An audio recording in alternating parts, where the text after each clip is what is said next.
শেখ হাসিনার রায় ঘিরে সব বাহিনী প্রস্তুত, জানালেন স্বরাষ্ট্র উপদেষ্টা। কাল যানবাহন চালানোর সিদ্ধান্ত শ্রমিক ফেডারেশনের, জনমনে সংশয়। যানবাহনে অগ্নিসংযোগ ও ককটেল নিক্ষেপ করতে এলে গুলির নির্দেশ ডিএমপি কমিশনারের। সংখ্যাগরিষ্ঠ ভোটারকে বাইরে রেখে ভালো নির্বাচন করতে পারবেন না, ইসির উদ্দেশ্যে কাদের সিদ্দিকী। মাগুরা 2 আসনে বিএনপির মনোনয়ন নিয়ে বিভক্তি, নিতাই রায়ের পক্ষে বিপক্ষে চলছে কর্মসূচি। জেলা প্রশাসক গোল্ড কাপ ফুটবল টুর্নামেন্টে মনিরামপুরকে হারিয়ে ফাইনালে যশোর সদর উপজেলা। দর্শক, আমাদের রাতের আয়োজনে আপনাদের সাথে আছি আমি স্বপ্না দেবনাথ। শুনছিলেন প্রধান শিরোনাম। বিস্তারিততে যাওয়ার আগে আপডেট খবর পেতে গ্রামের কাগজের ইউটিউব চ্যানেল সাবস্ক্রাইব এবং ফেসবুক পেজ ফলো করে রাখুন।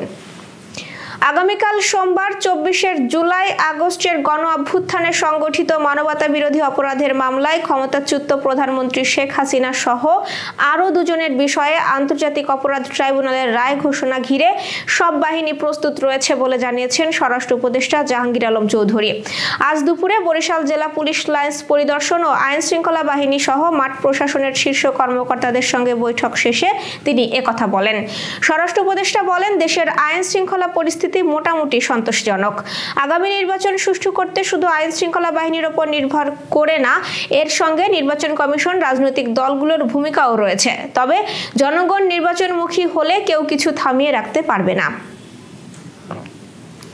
ক্ষমতাচ্যুত প্রধানমন্ত্রী শেখ হাসিনা সহ 3 আসামির বিরুদ্ধে রায় ঘোষণা করা হবে আগামীকাল। এর প্রতিবাদে সারা দেশে লকডাউন ডেকেছে কার্যক্রম নিষিদ্ধ আওয়ামী লীগ। এ অবস্থায় সোমবার যানবাহন চলবে কিনা এ নিয়ে অনেকের মধ্যেই সংশয় তৈরি হয়েছে। এ বিষয়ে সড়ক পরিবহন শ্রমিক ফেডারেশনের ভারপ্রাপ্ত সাধারণ সম্পাদক হুমায়ুন কবির খান সংবাদ সম্মেলনে জানিয়েছেন, কার্যক্রম নিষিদ্ধ আওয়ামী লীগের সোমবারের দেশব্যাপী ডাকা লকডাউনের মধ্যে সব ধরনের যানবাহন চলবে। রাজনৈতিকভাবে নিষিদ্ধ থাকা সত্ত্বেও আওয়ামী লীগের ডাকা সাম্প্রতিক লকডাউন রাজনীতিতে নতুন করে অস্থিরতা ও সহিংসতার জন্ম দিয়েছে বলে মত দিচ্ছেন সাধারণ জনগণ। দেশব্যাপী নাশকতামূলক কর্মকাণ্ড যেমন জনমনে ভীতি ছড়িয়েছে, তেমনি এই কর্মসূচির সাফল্য নিয়েও প্রশ্ন উঠছে। তবে প্রশ্ন যাই হোক, এই সংঘাতময় পরিস্থিতি থেকে উত্তরণের পথই এখন সবচেয়ে গুরুত্বপূর্ণ বলেও মনে করছেন তারা। যানবাহনে অগ্নিসংযোগ ও ককটেল নিক্ষেপ করতে এলে গুলির নির্দেশ দিয়েছেন ঢাকা মহানগর পুলিশের কমিশনার শেখ সাজ্জাদ আলী। 5 দিন আগে চট্টগ্রাম মহানগর পুলিশের কমিশনার একই ধরনের নির্দেশনা দিলে সেটি নিয়ে মিশ্র প্রতিক্রিয়া তৈরি হয়। আজ বিকেলে বেতার বার্তায় কমিশনার এমন নির্দেশনা দেন বলে গণমাধ্যমকে ডিএমপির অপরাধ বিভাগের একজন উপকমিশনার সহ 3 জন কর্মকর্তা নিশ্চিত করেছেন। এ বিষয়ে সাজ্জাদ আলীও গণমাধ্যমকে বলেছেন, আমি ওয়্যারলেসে বলেছি যে কেউ বাসে আগুন দিলে, ককটেল মেরে জীবনহানির চেষ্টা করলে তাকে গুলি করতে, এটা আমাদের আইনে বলা আছে।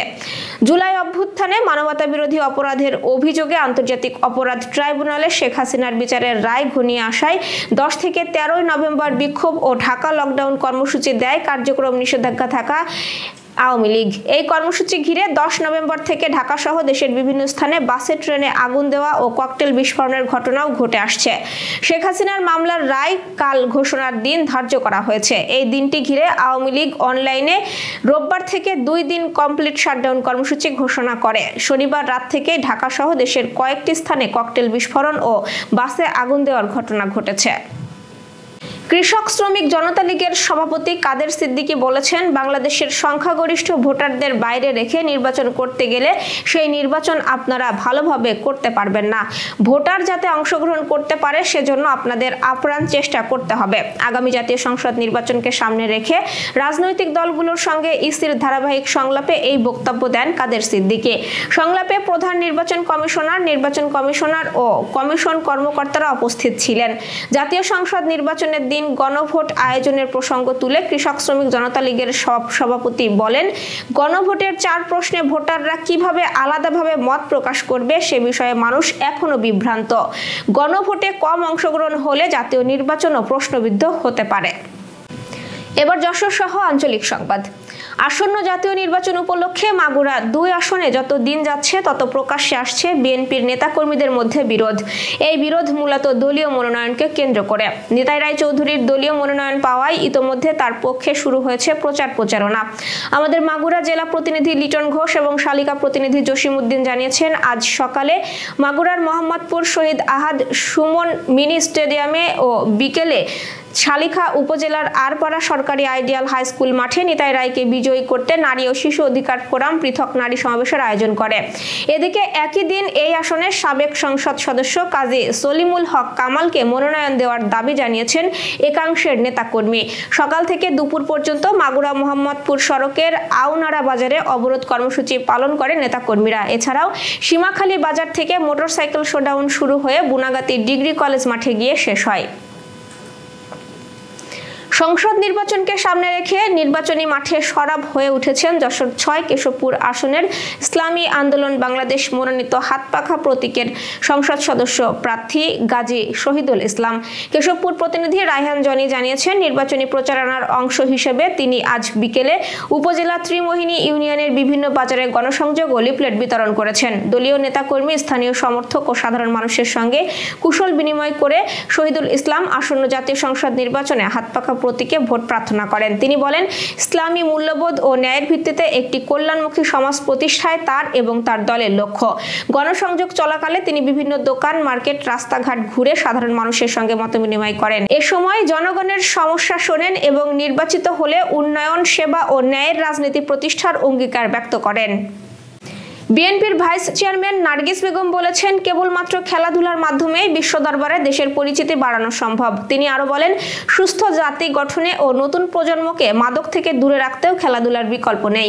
আজ বিকেলে যশোর সদরের ঝাউদিয়া মুন্সি মেহেরুল্লাহ একাডেমির বার্ষিক ক্রীড়া প্রতিযোগিতা ও শহীদ মঈন স্মৃতি বৃত্তি প্রদান অনুষ্ঠানে প্রধান অতিথির বক্তব্যে তিনি সব কথা বলেন। অনুষ্ঠানের সভাপতিত্ব করেন বিদ্যালয়ের সভাপতি অধ্যাপক Abu Sayeed. Renaissance hospital and diagnostic centre. রেনেসাতেই মিলছে কম খরচে উন্নত সেবা। তাই নিশ্চিন্তে আমাদের সেবা নিন, সুস্থ থাকুন। Renaissance hospital and diagnostic centre, সদর হাসপাতাল মোড়, দরাটানা, যশোর। দর্শক, শেষ করব খেলার সংবাদ দিয়ে।